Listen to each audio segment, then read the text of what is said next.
Preparation of benzaldehyde. So ഇവിടെ കുറച്ച് കാര്യങ്ങൾ നമ്മൾ നോട്ട് ചെയ്യാനുണ്ട്. For the preparation of benzaldehyde and benzoic acid, benzaldehyde ഉണ്ടാക്കാനാണെങ്കിലും, അതായത് ഇതാണ് ബെൻസാൽഡിഹൈഡ്, ഈ ബെൻസാൽഡിഹൈഡ് ഉണ്ടാക്കാനാണെങ്കിലും ബെൻസോയിക് ആസിഡ് ഉണ്ടാക്കാനാണെങ്കിലും, ബെൻസോയിക് ആസിഡ് എന്ന് പറഞ്ഞാൽ എന്താ, നമുക്കിങ്ങനെ വരുന്നുണ്ട് COOH. ഓക്കെ, ഇതാണ് ബെൻസോയിക് ആസിഡ്. അപ്പോൾ ബെൻസാൽഡിഹൈഡ് ഉണ്ടാക്കാനാണെങ്കിലും ബെൻസോയിക് ആസിഡ് ഉണ്ടാക്കാനാണെങ്കിലും സ്റ്റാർട്ടിങ് കമ്പൗണ്ട് എന്ന് പറയുന്നത് എന്താണ്, ടൊളുവീനാണ്. സ്റ്റാർട്ട് ചെയ്യേണ്ടത് ടൊളുവീനിൽ നിന്നാണ്. ഓക്കെ ഓക്കെ ഇനി irrespective of the size of alkyl group attach to benzene ring, അതായത് ബെൻസീൻ റിങ്ങിലേക്ക് എത്ര വലിയ ആൽക്കൈൽ ഗ്രൂപ്പ് വന്നാലും complete oxidation always give benzoic acid as the product. അതായത് ബെൻസീൻ റിങ് ഇങ്ങനെ ഇരിക്കുകയാണ്, ആ ബെൻസീൻ റിങ്ങിലേക്ക് എത്ര വലിയ ആൽക്കൈൽ ഗ്രൂപ്പ് വന്നാലും ശരി, കംപ്ലീറ്റ് ഓക്സിഡേഷനാണ് നടക്കുന്നതെങ്കിൽ, ഓക്കെ, കംപ്ലീറ്റ് ആയിട്ടുള്ള ഓക്സിഡേഷനാണ് നടക്കുന്നതെങ്കിൽ എന്ത് സംഭവിക്കും, അത് ബെൻസോയിക് ആസിഡാണ് പ്രോഡക്റ്റായിട്ട് തരിക. ക്ലിയർ ആയോ? ഓക്കെ, ഇനി നമ്മൾ 2 ടൈപ്പ് സംഭവങ്ങളാണ് നോക്കാൻ പോകുന്നത്. അതെന്താണെന്നുള്ളത് നോക്കാം. 2 ടൈപ്പ് ഓഫ് ഓക്സിഡേഷൻസ് ആണ്, ഡിഫറെൻ്റ് ആയിട്ടുള്ള റിയേജൻസ് യൂസ് ചെയ്തിട്ടുള്ള ഓക്സിഡേഷൻ. അപ്പോൾ എന്ത് സംഭവിക്കും നോക്കാം. ആദ്യത്തെ, toluene on oxidation with chromic oxide in the presence of acetic anhydride give a gem diacetate which on hydrolysis give benzaldehyde. അതായത് ടൊളുവീൻ നമ്മൾ എടുത്തു. ടൊളുവീൻ എന്താ, ബെൻസീൻ റിങ്ങുമ്പോൾ CH3, അതല്ല ടൊളുവീൻ എന്ന് പറഞ്ഞാൽ. ഈ ടൊളുവീനിനെ നമ്മൾ CrO3 ആയിട്ട് റിയാക്ട് ചെയ്യിപ്പിക്കുകയാണ് in the presence of acetic anhydride, അതായത് CH3CO ട്വൈസ് ഇതായിട്ട് റിയാക്ട് ചെയ്യിപ്പിക്കുകയാണ്. അപ്പോൾ നമുക്ക് എന്ത് കിട്ടും, ഒരു ജെം ഡൈ അസിറ്റേറ്റ് കിട്ടും. ഞാൻ പറഞ്ഞുതരാം, അത് കിട്ടും. അതിനെന്നിട്ട് നമ്മൾ ഹൈഡ്രോളൈസ് ചെയ്ത് കഴിഞ്ഞാൽ നമുക്ക് ബെൻസാൽഡിഹൈഡ് കിട്ടും എന്നാണ് പറയുന്നത്. എന്നിട്ട് ഇവിടെ ഒരു കാര്യം കൂടിയുണ്ട്, ദ റോൾ ഓഫ് അസറ്റിക് എൻഹൈഡ്രൈഡ്. എന്തിനാണ് നമ്മളിവിടെ അസറ്റിക് എൻഹൈഡ്രൈഡ് യൂസ് ചെയ്യുന്നത് ഞാൻ പറഞ്ഞല്ലോ. ഇവിടെ ഒരു അസറ്റിക് എൻഹൈഡ്രൈഡിൻ്റെ പ്രസൻസിലാണ് റിയാക്ഷൻ നടക്കുന്നതെന്ന്. അപ്പോൾ അസറ്റിക് എൻഹൈഡ്രൈഡ് എന്തിനാണെന്ന് വെച്ചാൽ it is to trap the molecule in the form of non oxidisable gem diacetate. അതായത് ഈ അസറ്റിക് എൻഹൈഡ്രൈഡ് ഇവിടെ അതിൻ്റെ പ്രസൻസിലാണ് ഈ റിയാക്ഷൻ നടക്കുന്നത്. അപ്പോൾ അതിൻ്റെ റോൾ എന്താണെന്ന് വെച്ചാൽ ഇതിനെ, ഈ മോളിക്യൂളിനെ നോൺ ഓക്സിഡൈസബിൾ, അതായത് ഇനി ഓക്സിഡൈസ് ചെയ്യാണ്ട് ഒരു ജെം ഡൈഅസിറ്റേറ്റ് ആയിട്ട് അങ്ങനെ തന്നെ നിർത്താൻ വേണ്ടിയിട്ട്. ഇനി ഓക്സിഡൈസ് ചെയ്ത് പോയി കഴിഞ്ഞാൽ പല റിയാക്ഷൻ സംഭവിക്കുന്നത് നമ്മൾ പറഞ്ഞു. അപ്പോൾ ഇത് കൺട്രോൾ ചെയ്യാൻ വേണ്ടിയിട്ട്, റിയാക്ഷനെ കൺട്രോൾ ചെയ്യാൻ വേണ്ടിയിട്ടാണ് എന്ത് ചെയ്യില്ല, അസറ്റിക് എൻഹൈഡ്രൈഡ് ഉള്ളത്. അപ്പോൾ അതിന് അത്രയും ഇമ്പോർട്ടൻസ് ഉണ്ട് അവിടെ. അതുകൊണ്ട് തന്നെ അത് എഴുതാൻ മറക്കരുത്. ഓക്കെ, ഇനി റിയാക്ഷൻ എങ്ങനെയാണെന്നുള്ളത് നോക്കാം. ഓക്കെ, അപ്പോൾ ടൊളുവീൻ ഈ CrO3 ആയിട്ട് എങ്ങനെ റിയാക്ട് ചെയ്യണമെന്നുള്ളത് നോക്കാം. അപ്പോൾ ആദ്യം തന്നെ നമുക്ക് എന്തുണ്ട്, ടൊളുവീൻ ഉണ്ട്. നമ്മൾ പറഞ്ഞ ബെൻസാൽഡിഹൈഡ് ഉണ്ടാക്കാനാണെങ്കിലും ബെൻസോയിക് ആസിഡ് ഉണ്ടാക്കാനാണെങ്കിലും ടൊളുവീനാണ് വേണ്ടത്. ടൊളുവീൻ എടുത്തു. ഈ ടൊളുവീനിനെ CrO3 ആയിട്ട് റിയാക്ട് ചെയ്യിപ്പിച്ചു in the presence of acetic anhydride. Okay, twice. അപ്പോൾ എന്ത് സംഭവിച്ചു, നമുക്കൊരു ജെം ഡൈ അസിറ്റേറ്റ് കിട്ടി, ആണല്ലോ. അതെന്ന് പറഞ്ഞു കഴിഞ്ഞാൽ ഇങ്ങനെ ഒരു ബെൻസീൻ ഇതുപോലെ ഉണ്ടല്ലോ. ഇനി ഇവിടെ CH, പിന്നെന്തുണ്ടാവും, ഈ സംഭവം ഇവിടേക്ക് കയറുകയാണ്, അതായത് ഈ അസിഡ് എൻഹൈഡ്രൈഡ് ഇവിടേക്ക് കയറുകയാണ്, അതാണ് ഇവിടെ ചെയ്യുന്നത്. അങ്ങനെ കയറിയിട്ട് എന്ത് സംഭവിക്കും, ഇവിടെ CH എന്നാവും. കാരണം 2 ഹൈഡ്രജനെ റിമൂവ് ചെയ്യണമല്ലോ. 2 ഹൈഡ്രജൻ ഇവിടുന്ന് പോയി കഴിഞ്ഞാലാണ്, ഈ ഭാഗത്തു നിന്ന് 2 ഹൈഡ്രജൻ പോയി കഴിഞ്ഞാലാണ് നമുക്ക് ഇവരെ കയറ്റാൻ പറ്റുക. സോ അതിന് വേണ്ടിയിട്ട് 2 ഹൈഡ്രജൻ പോവും. എന്നിട്ട് ഇവിടെ ഒരു OCO CH3 കയറും. എന്നിട്ട് ഇവിടെയും എന്തുണ്ട്, OCO CH3.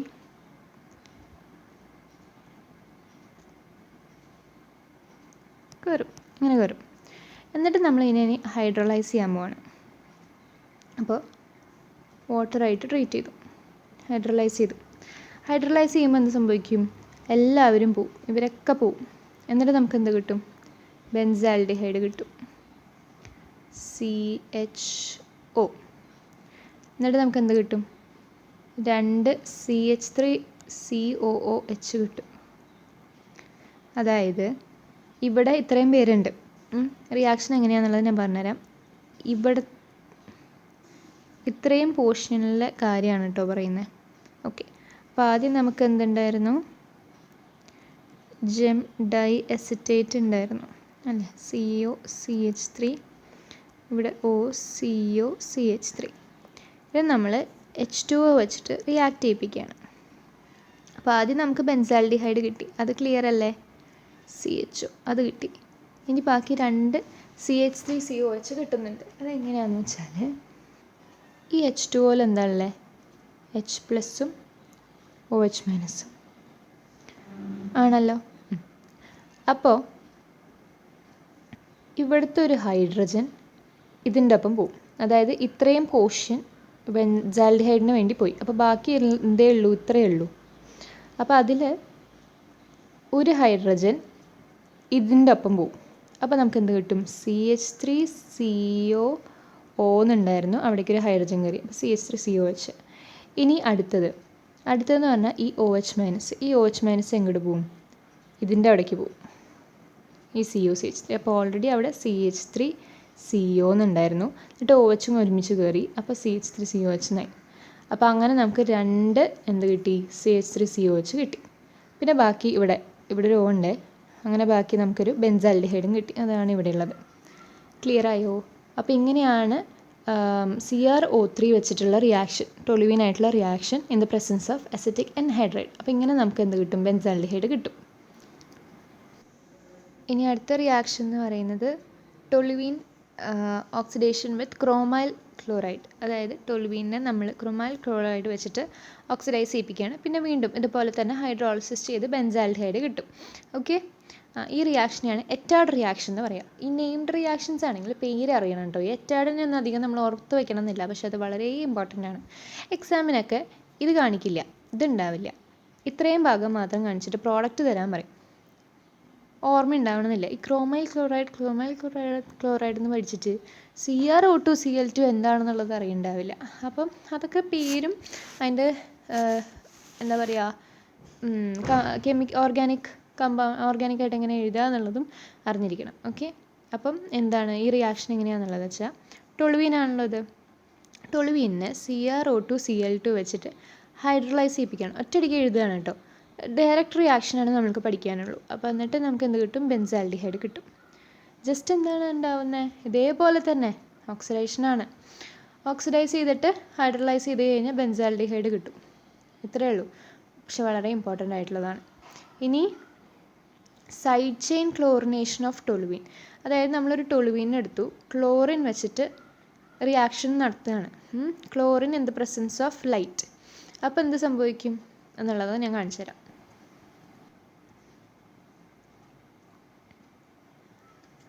ഓക്കെ, അപ്പോൾ അതിൽ നിന്ന് വീണ്ടും നമ്മൾ എടുക്കേണ്ടത് എന്താ, ടൊലുവീനെയാണ്. അപ്പോൾ ടൊലുവീനെ എടുക്കുക, എന്നിട്ട് chlorine in the presence of light ആണല്ലോ. എന്നിട്ട് ഫസ്റ്റ് നമുക്ക് കിട്ടുന്നതെന്ന് പറഞ്ഞു കഴിഞ്ഞാൽ 2 ക്ലോറിൻ ഇല്ലേ, 2 ക്ലോറിൻ ഉണ്ടെങ്കിൽ 2 ഹൈഡ്രജൻ റിമൂവ് ആവണ്ടേ. അപ്പോൾ ഇവിടെ നിന്ന് 2 ഹൈഡ്രജൻ പോവും. ഓക്കെ, ഇവിടെ നിന്ന് 2 ഹൈഡ്രജൻ പോവും, എന്നിട്ട് ഈ 2 ക്ലോറിൻ എന്ത് ചെയ്യും, ഇവിടേക്ക് കയറും. അപ്പോൾ നമുക്ക് എന്ത് പ്രോഡക്റ്റ് കിട്ടും, ഇവിടെ ഓൾറെഡി C ഉണ്ടായിരുന്നു, പിന്നെ 2 ഹൈഡ്രജൻ പോയി, അപ്പോൾ ഒരു H ആയി, പിന്നെ അവിടേക്ക് 2 ക്ലോറിൻ കയറി, അപ്പോൾ 2 ക്ലോറിൻ കയറി. ഓക്കെ, ഇനി ഇത് വീണ്ടും നമ്മൾ വാട്ടർ വെച്ച് റിയാക്ട് ചെയ്യിപ്പിക്കുകയാണ്. അപ്പോൾ ഒന്ന് ആലോചിച്ച് കഴിഞ്ഞാൽ എല്ലാം ഒരുപോലെ തന്നെ തോന്നണില്ലേ? അതായത് ആൽഡിഹൈഡ് ആയാലും ബെൻസാൽഡിഹൈഡ് ആയാലും എല്ലാം ഒരേപോലത്തെ റിയാക്ഷനാണ്. ശ്രദ്ധിച്ച് കഴിഞ്ഞാൽ മനസ്സിലാവും.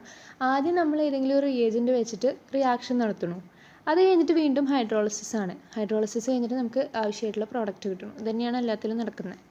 ഓക്കെ, ഇനി ഹൈഡ്രലൈസ് ചെയ്ത് കഴിഞ്ഞാൽ എന്ത് സംഭവിക്കും, ഈ 2 H2O എന്ന് പറഞ്ഞു കഴിഞ്ഞാൽ എന്താ, 2H പ്ലസ് 2OH- അല്ലേ. ഓക്കെ, അപ്പോൾ അതിൽ ഈ H+ ഉണ്ടല്ലോ, ഈ 2 Cl ആയിട്ട് റിയാക്ട് ചെയ്തിട്ട് പുറത്തേക്ക് പോകും. 2 പേര് ഇതായിട്ട് റിയാക്ട് ചെയ്തിട്ട് 2HCl എന്ന് പറഞ്ഞിട്ട് പുറത്തേക്ക് പോകും. എന്നിട്ട് ബാക്കി ഉണ്ടാവുക എന്താ, ഈ റിങ് ഉണ്ട്, റിങ്ങുമ്പോൾ CH ഉണ്ട് അല്ലേ. ഈ CHMലേക്ക് 2 OH കയറും ആ Clൻ്റെ സ്ഥാനത്ത്. അപ്പോൾ എന്നിട്ട് OH എന്നാവും. ക്ലിയർ ആയോ?